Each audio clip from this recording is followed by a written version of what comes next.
یعنی ایک شرط یہ تھی کہ کوئی مسلمان اپنے آقا کی مرضی کے بغیر اگر چلا جاتا ہے مدینے تو مدینے والے پناہ نہیں دیں گے، واپس بھیج دیں گے، لیکن وہاں سے کچھ شخص اگر مکے آیا تو مکے والے واپس نہیں بھیجیں گے۔ یہ شرط برابری کی نہیں، لیکن حضور کی نگاہ نبوت دیکھ رہی تھی۔ سبحان اللہ۔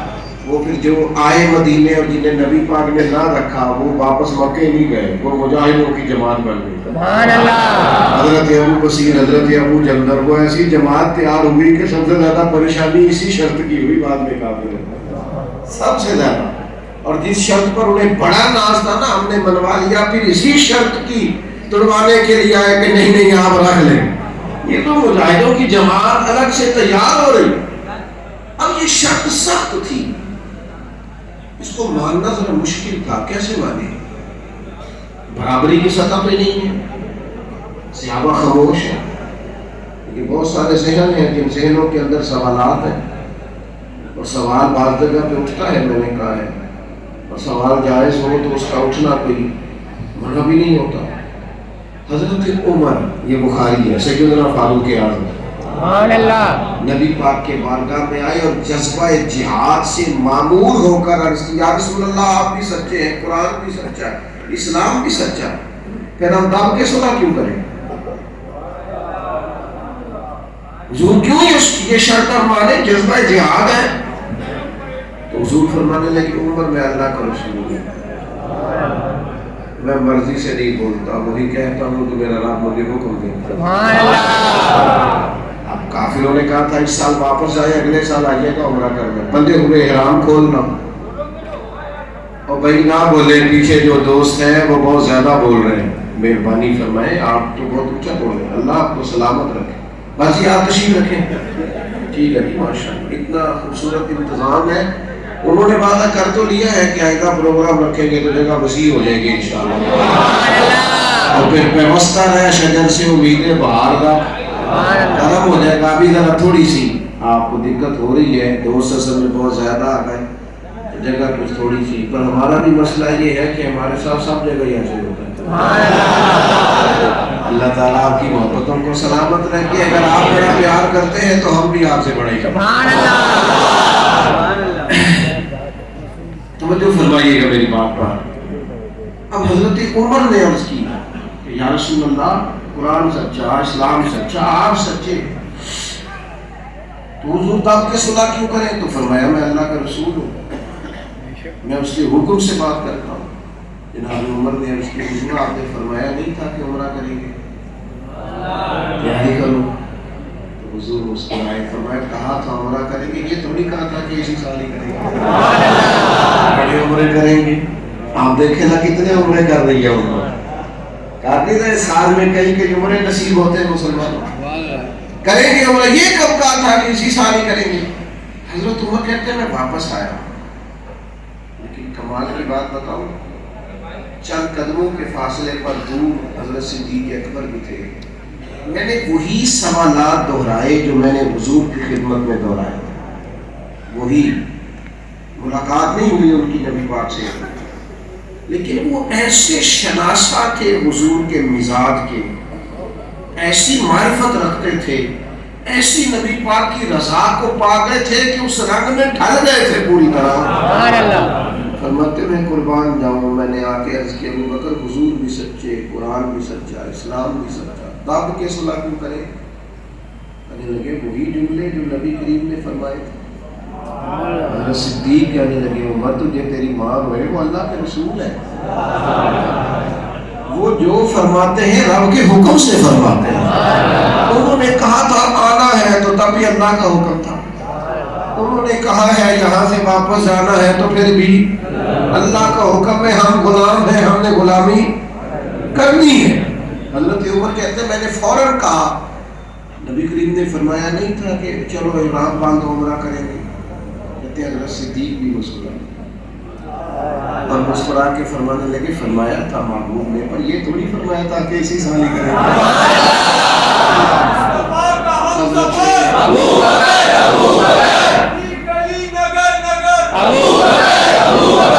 فرماتے میں حیران رہ گیا کہ ابو بکر آپ تو پوری طرح اس دائرے میں بند ہو گئے. آپ تو رضا پا گئے نبی پاک. کیا چاہتے ہیں, کیا فرماتے ہیں, ذہن مبارک کس طرف مائل ہے. آپ تو رضا پا گئے, آپ تو مزاج سمجھ گئے, آپ کی تو طبیعت اس طرح کی ہو گئی. دوستو یہ مزاج غلامی کا, یہ مزاج نسبت کا, یہ انداز سیکھو جناب صدیق سے. تو یارو ہمارے سامنے کتاب و سنت کے واضح احکامات بھی آتے ہیں تو پھر بھی ہم دلیلیں پوچھتے رہتے ہیں. کب تک پوچھو گے, آخر کب تک سوال جواب کرو گے؟ زندگی صرف پوچھنے میں اور سیکھنے میں گزارے گی, عمل کب کرنا ہے؟ عمل کب کرنا ہے؟ سب کو پتہ ہے نا 5 نمازیں فرض ہیں, تو پڑھتے کیوں نہیں؟ سب کو پتہ ہے نا ماں باپ کی خدمت ضروری ہے, تو کرتے کیوں نہیں؟ سب کو پتہ ہے اسلام محنت کا حکم دیتا ہے, تو محنت کرو. ڈھیر ساری چیزوں کا علم ہے ہمیں, سستی کاہے کی ہے؟ وجہ کیا ہے؟ اور وہ آدمی جو بیماری کی حالت میں بھی اپنی دکان سے چھٹی نہیں کرتا, وہ کس طرح کا حضور کا غلام ہے کہ فجر کی چھٹی کرتا ہے؟ سردیوں کی لمبی راتوں میں بھی تجھے تہجد نصیب نہیں ہوتی, اور چھوٹے دنوں کے اندر بھی تو نفلی روزے نہیں رکھتا, حالانکہ حضور ہر پیر کا روزہ رکھتے تھے.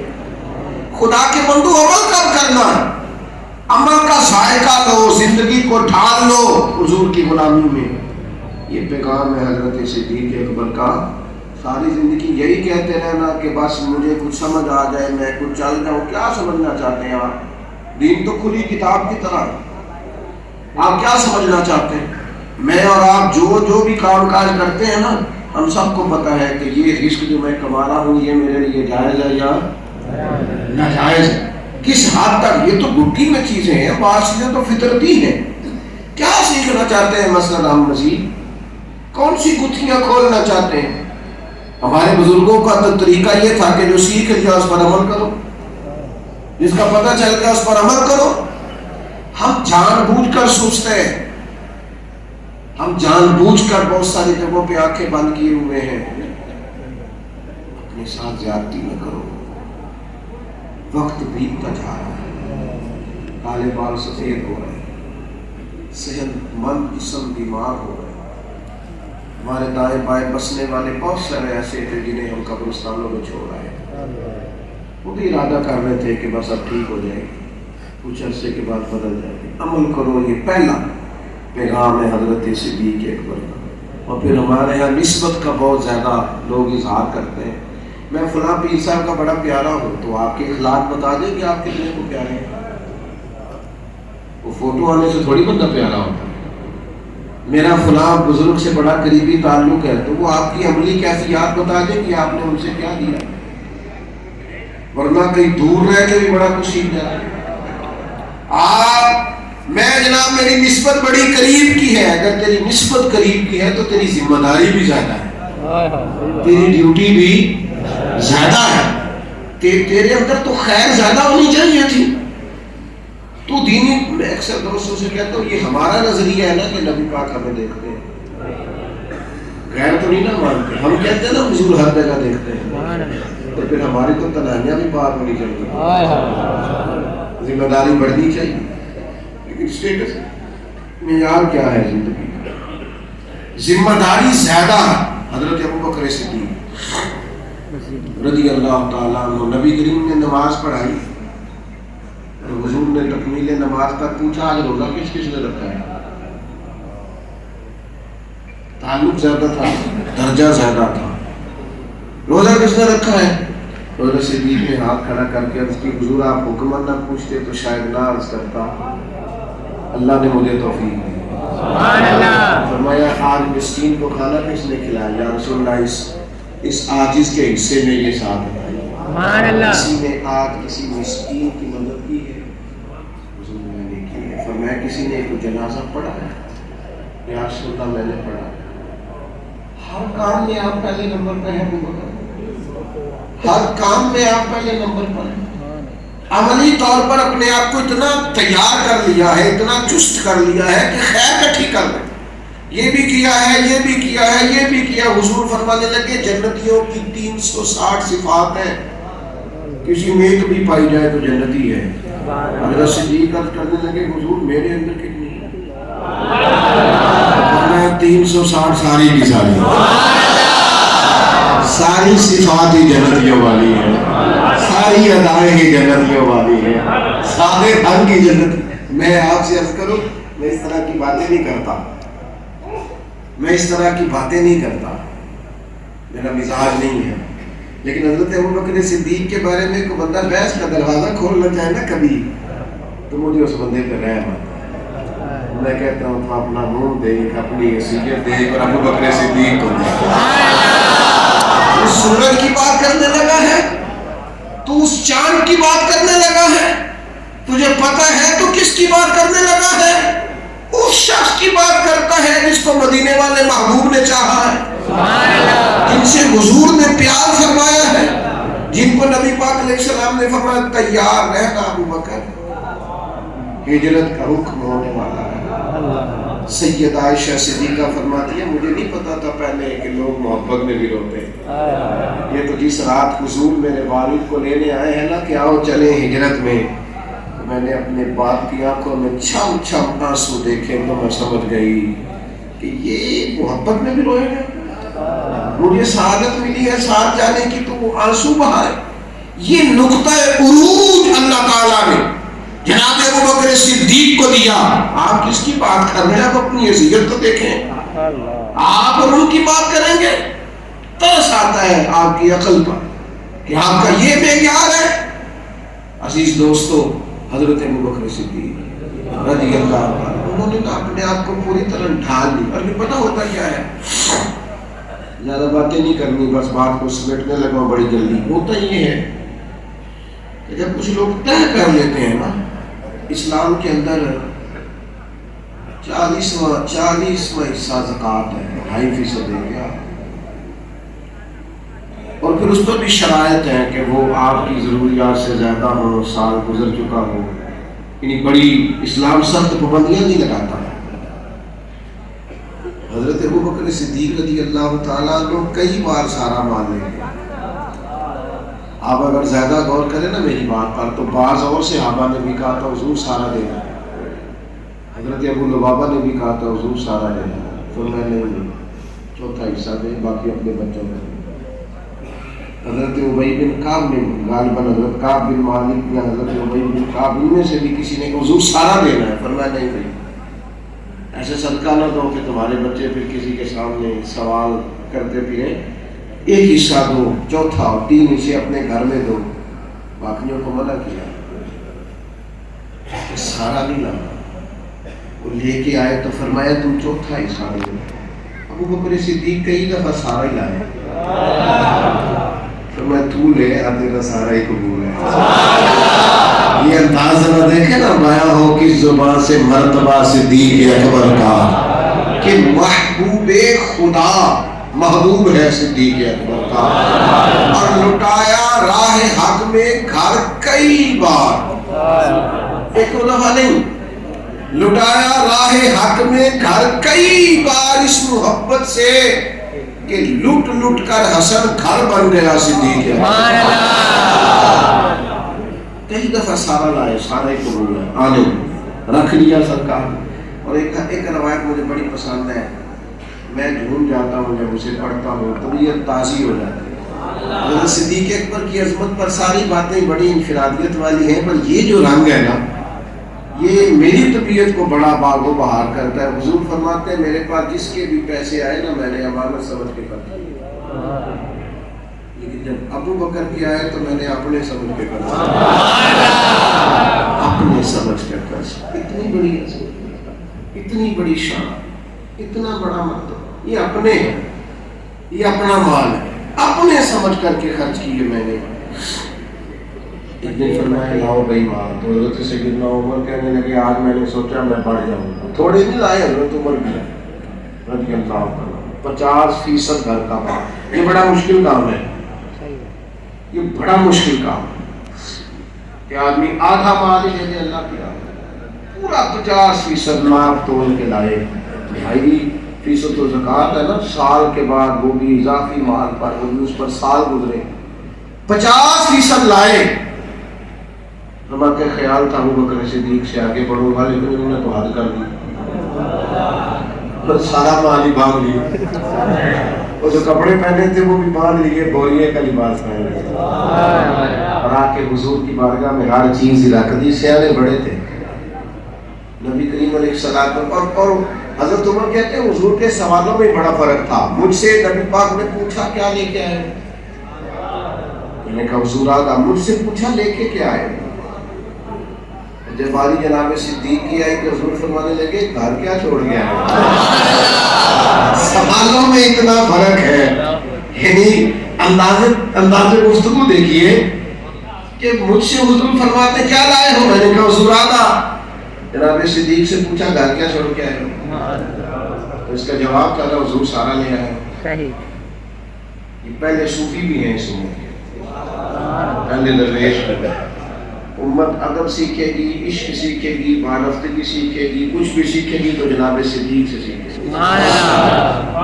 حضرت صدیق اکبر سے حضور نے فرمایا گھر کیا چھوڑ کے آئے ہو؟ تو یہ نہیں کہا کچھ نہیں چھوڑی رہ جائے. کیا چھوڑ کے آئے ہو؟ عرض کی حضور گھر میں اللہ چھوڑ آیا ہو، اللہ کا رسول چھوڑا. آپ گھر چھوڑ کے آیا ہوں میں اپنا، اللہ رسول ہے نا میرے پاس. تو جن کے پاس رب رسول ہو، جن کو نبی پاک ملے. محمود غزنوی نے نا ایک دن سارے خزانوں کے دروازے کھول کے کہا جو جس پہ ہاتھ رکھے وہ چیز اس کی. کسی نے ہیرے جواہرات، کسی نے گائیں بھینسیں، کسی نے کچھ. عیار چپ کر کے بیٹھے تھے. کہا آپ کو نہیں کچھ چاہیے؟ کہ بادشاہ پہلے پکا ہو جا، جو چیز جس پہ ہاتھ رکھے گا ملے گی نا. کا ملے گی. تو اس نے پیچھے سے اٹھ کے نا تو محمود کے کندھے پہ ہاتھ رکھ دیا. اس نے کہا یہ کیا مانا ہوگا؟ فرمایا آپ نے تو کہا تھا جو جس پہ ہاتھ رکھے وہ چیز. ذرا پکے رہیے، جن کو چیزیں چاہیے تھی وہ چیزیں لے گئے، ہمیں تو آپ چاہیے. یہ ملے گا محبت کا تعلق. حضرت ابوبکر صدیق نے عرض کی حضور اللہ چھوڑ آیا ہوں، اللہ کا رسول چھوڑ گیا. میرے عزیز و نتیجہ کیا ہے ان ساری باتوں کا؟ میں آپ کو سمجھانا کیا چاہتا ہوں، زندگی بغیر ذوق کے ہو تو وہ تھکا دیتی ہے.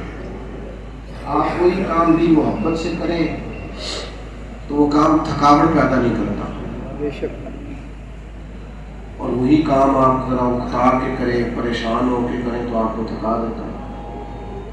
آپ پوری طرح تھک جاتے ہیں. کوئی بھی کام ہو، آپ ذرا، میں بیمار ہوں کچھ دنوں سے، دل میں بڑی مشکل سے آیا، لیکن یہ جو کام ہے نا یہ میری مجبوری نہیں، یہ میرا لطف ہے، یہ میرا ذوق ہے، یہ مجھے تازہ کرتا ہے.